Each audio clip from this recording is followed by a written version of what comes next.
Assalamualaikum warahmatullahi wabarakatuh.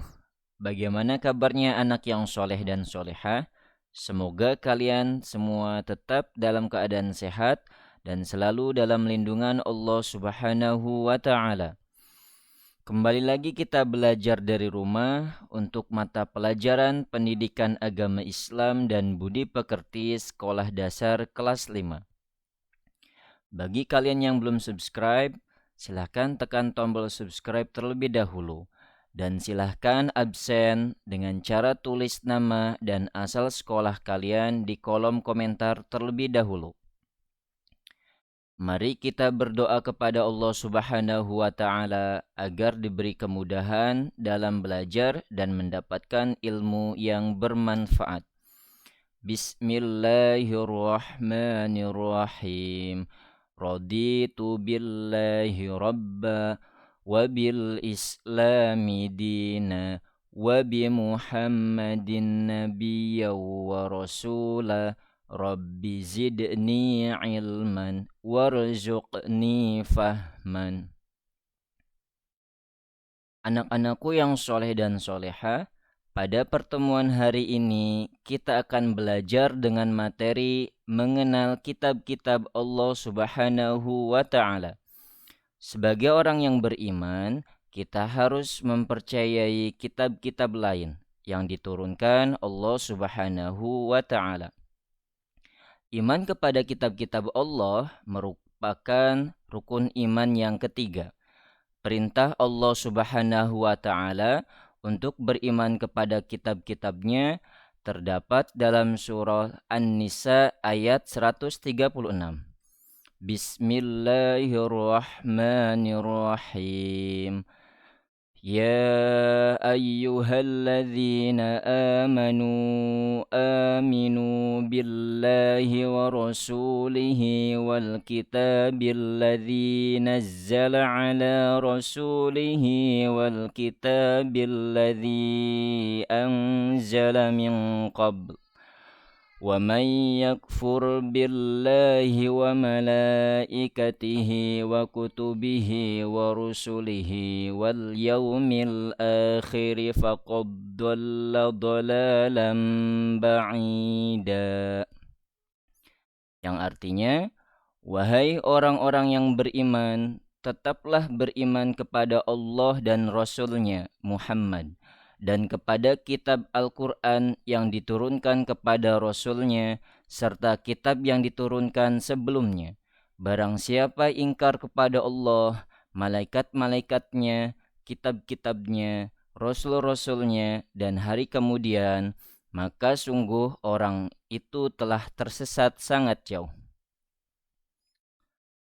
Anak-anakku yang soleh dan solehah, beriman kepada kitab-kitab Allah Subhanahu wa Ta'ala artinya mempercayai dan mengamalkan segala sesuatu yang terkandung di dalam kitab tersebut. Lalu, apa itu kitab Allah?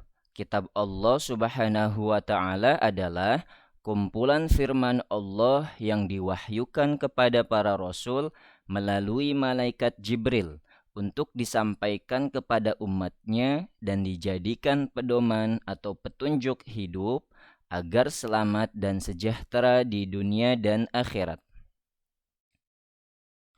Kitab-kitab suci yang diturunkan Allah Subhanahu wa Ta'ala adalah sebagai berikut. 1. Kitab Taurat. Kitab Taurat diturunkan kepada Nabi Musa alaihissalam kurang lebih pada abad 12 sebelum Masehi di daerah Israel dan Mesir. Kitab Taurat menggunakan bahasa Ibrani. Kitab Taurat berisi 10 ajaran perintah sebagai berikut. 1.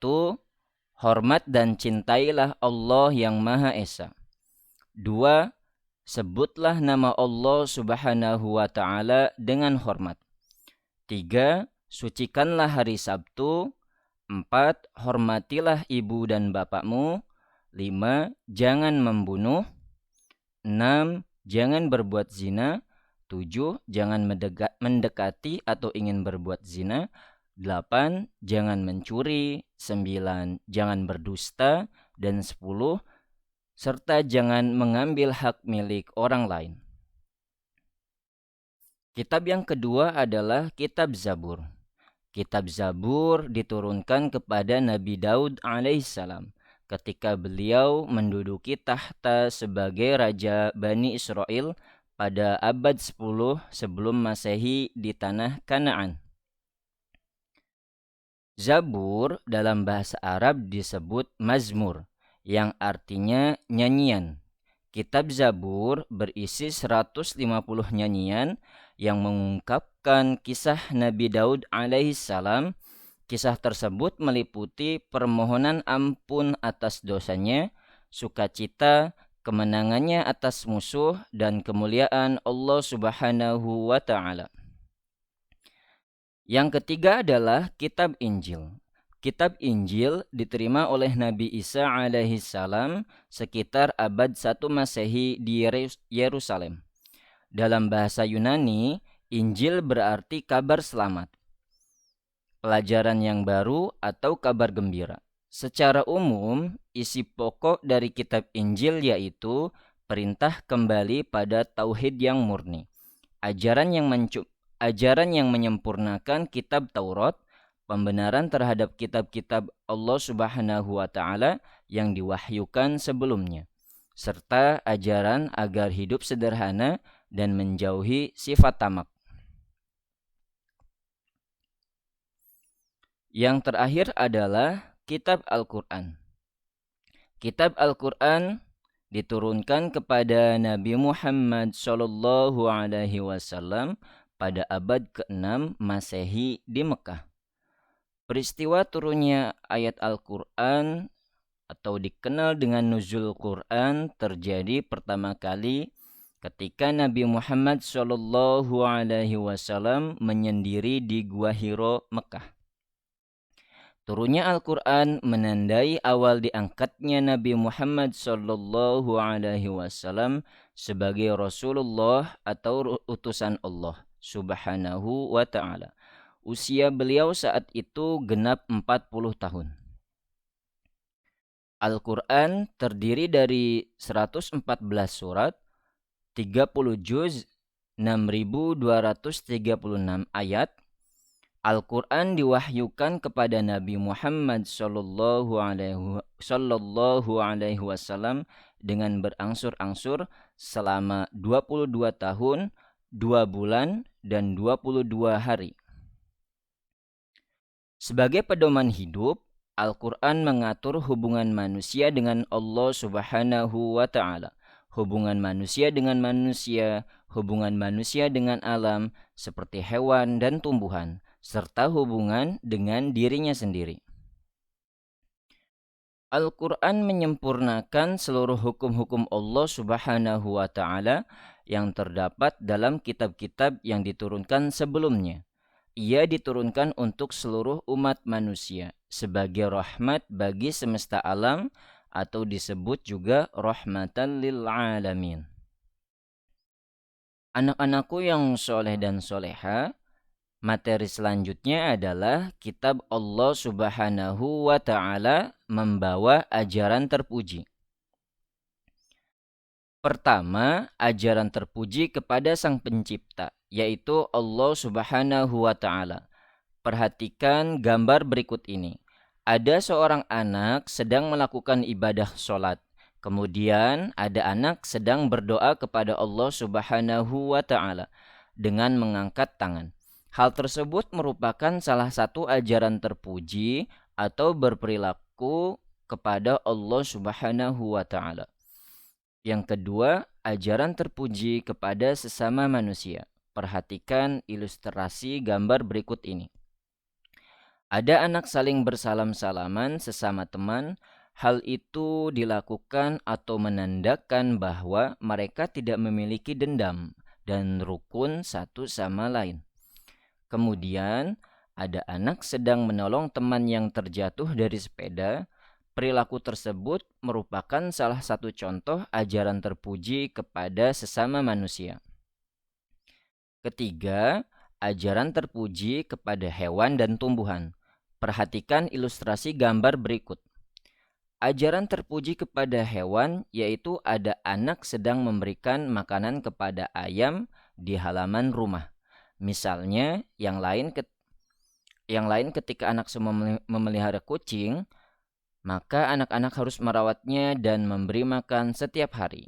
Kemudian, ajaran terpuji kepada tumbuhan, ada anak sedang merawat tanaman dalam pot di halaman rumahnya. Ajaran terpuji kepada tumbuhan juga bisa dilakukan dengan menyiraminya setiap pagi atau sore hari, mencabut rumputnya, dan lain sebagainya. Keempat, ajaran terpuji kepada diri sendiri. Perhatikan ilustrasi gambar berikut ini. Ada anak laki-laki sedang memotong kuku. Hal itu dilakukan agar kuman-kuman atau bakteri tidak bersarang dan bersembunyi di kuku yang panjang. Jadi, anak-anak semua, jika kalian memiliki kuku yang panjang, mari segera dipotong. Hal tersebut menunjukkan anak-anak memiliki perilaku terpuji kepada diri sendiri. Gambar selanjutnya, ada anak perempuan sedang berhias, hendak berangkat ke sekolah. Anak-anakku yang soleh dan soleha, alhamdulillah, demikian tadi perilaku terpuji kepada Allah, kepada sesama manusia, kepada alam, kepada hewan, dan kepada diri sendiri. Semoga anak-anak dapat mengamalkan dan mempraktekannya di rumahnya masing-masing. Alhamdulillahirabbil alamin. Pelajaran kita hari ini telah usai. Saatnya mengerjakan tugas. Tugasnya ada 4 soal.